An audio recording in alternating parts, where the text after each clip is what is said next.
Hello, I'm Mary V.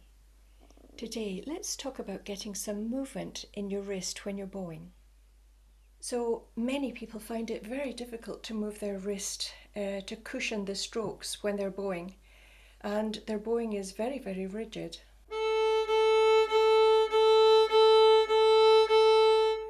And of course, the bow isn't straight on the string, and that affects the sound.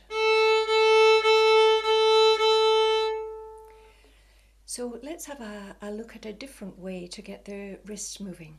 So take your bow and hold it with the left hand, just like that. And so you're going to use the stick of the bow as your guide.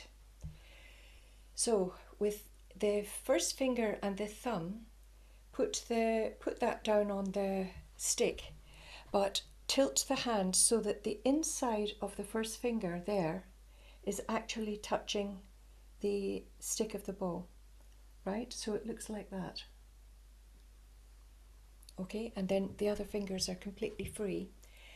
And then keeping the hand tilted, slide the hand right down to the bottom, like that. And with the hand tilted the whole way, right? Now, as you come to the bottom, you'll realise that your wrist changes shape because it has to change shape because of the length of the bow. So your wrist is already moving, right? So make sure you're sliding the fingers very, very gently and lightly so that the fingers aren't sticking, right?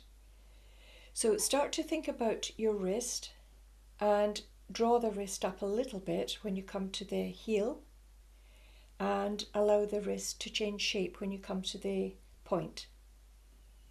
And that is the movement of the wrist. That's all it is, actually.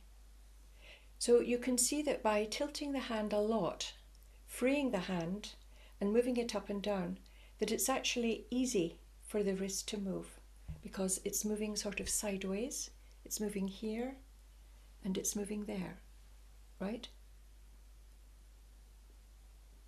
And start moving the wrist out, in, out, in.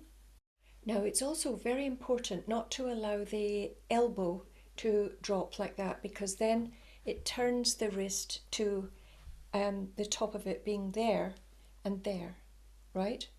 And then the hand has to move from side to side and you're losing all the power of holding the bow with the forearm and the sideways position of the wrist that moves from side to side like that.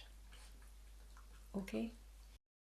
So that's the theory of it. So let's take the bow with the left hand and try again moving your wrist up, down. So once you can do that with one finger and keep your hand tilted all the way down and all the way up, right? So you can think about the wrist going out, in, out, in.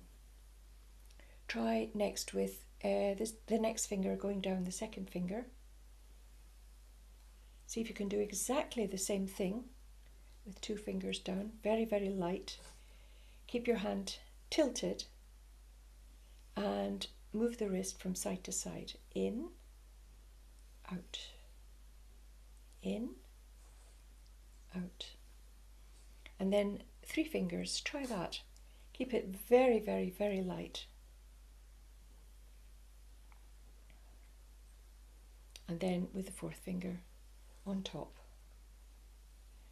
Now if everything stiffens up because you put your fourth finger down, then just leave it out and get the movement, learn the movement of the wrist, and you can put your fourth finger down later. Okay, so just before you try it on the violin, let's remind ourselves what we're actually doing here. We're starting with just these two, just the finger and the thumb, and the hand is very, very tilted and the wrist is moving sideways, in, out, in, out, in, out, and the hand stays tilted all the way down. make sure that the arm is high enough to allow the wrist to be tilted on its side like this. That's very important to get the movement going. So everything is a side-to-side movement, right? So trying it on the violin, you need to put your bow on the string and rest the bow on the string so that you're not holding the bow up, okay? And then lift your fingers up and just use your first finger and your thumb and just do small notes, short notes.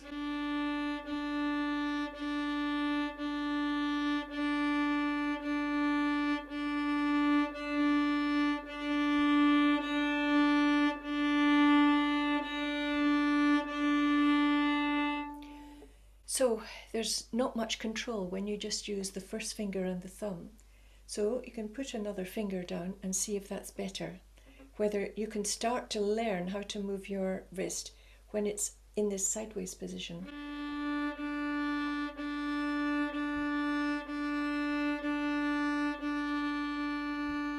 So actually when we bow, the hand is always tilted towards the first finger, and the more that you can wrap your first finger around the bow like that and have close contact, the better you'll be able to control the bow, do catch and release, spiccato, all sorts of bowing.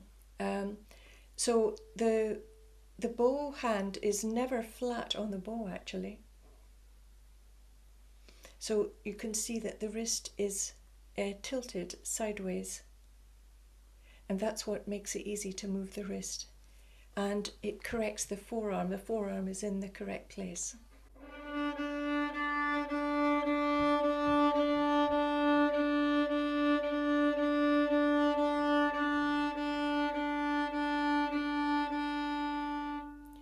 Now in my case I have a very short pinky, so when I put my pinky on top, my hand is a little flatter looking than most people because their pinky is much longer than mine.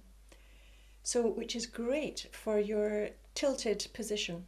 Just put your fourth finger on top and it does tilt your hand naturally.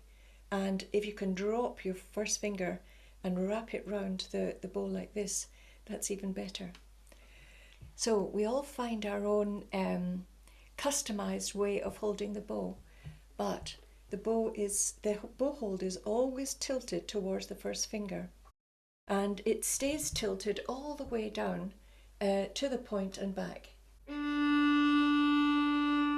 It's still tilted, you see?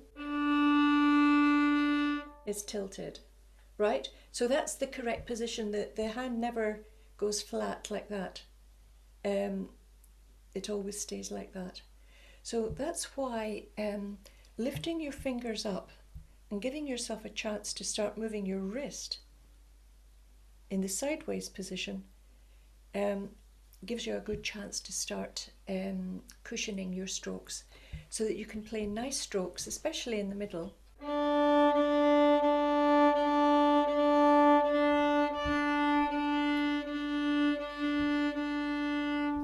And you can leave behind the rigidity of just playing strokes without any movement at all.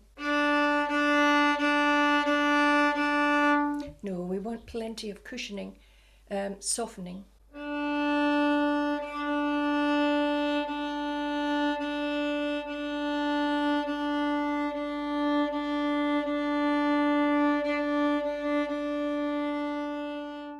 So give tilting your hand a go and see if that can get your wrist started moving. So I hope you enjoy your experiments, and I'll see you next time. Bye for now. Bye.